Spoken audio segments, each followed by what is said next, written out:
So I want to talk a little bit about patience and timing. And people say when you're playing your Kung Fu that you need patience. And there's kind of a misconception or a counterpoint where, okay, Wing Chun is an aggressive style where we rush in and throw our fists at the opponent and hopefully knock them down. And there's sort of a counterpoint to this where people say, well, you need to be patient.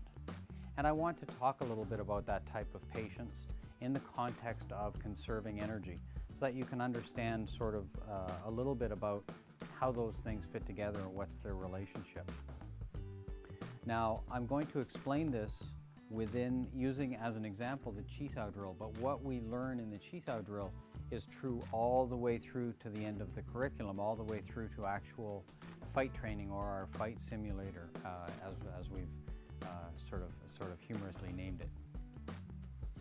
Now, when you're playing your Chi Sao, when you're training this type of stuff, what is going to happen is you'll have your hands on the center line, you'll have control of the center line either with this one or with this one or with both.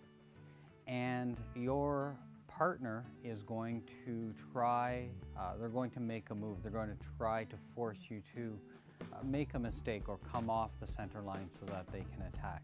They themselves may go off the center line so that they can get a new clean line, sort of respecting the one that you're on. They'll go off to a new clean line and try to attack. Now, what will happen often is your partner won't do a two-handed technique. They'll do sort of a one-handed technique, or they'll put their Zhong Sao up there and hope that their Zhong Sao moves you off of the line.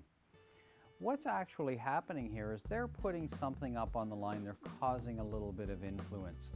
And what they're hoping is that you'll see this hand go up the line, or you'll feel some single-handed technique coming towards you, and it will start you moving.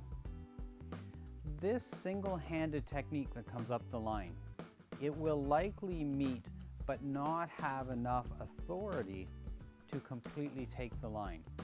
And even if it takes a little bit of the line, they haven't launched their attack yet. And you yourself also have a second hand that you can use.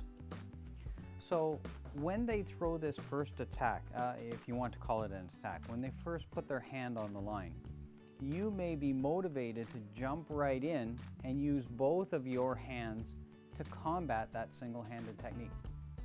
When you do that, you're going to run into a problem.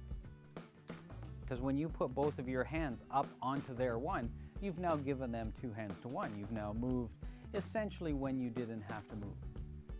And when you move and you didn't have to move, you give them both your hands. What are they going to do with that other hand? Now they're going to attack. They're going to punch.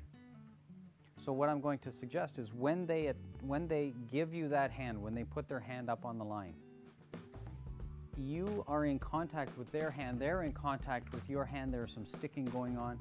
What I'm going to suggest is there isn't enough threat at this point for you to have to use your fist, for you to have to put your hand up on the line. Now, if you feel that there's a good chance and you have a good angle and you feel there's a good chance by putting your fist there that you're going to actually successfully get into their boundaries and hit them, then by all means go for it.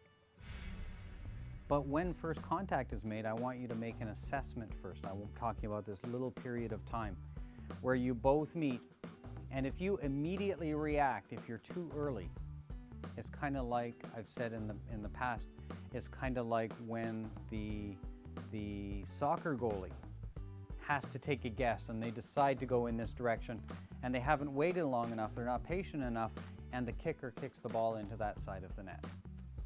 So you want to wait and have a little bit of patience and see what they do with that other hand. Right now, you're both neutral. You both have a hand on center.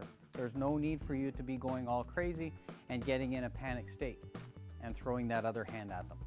So put the hand up there, they contact it, things are neutral. Okay, no problem. And that's all I'd like to say about conserving motion and when you should move for this lesson. Once again, I thank you all for watching. I look forward to seeing you again. Until then, bye for now.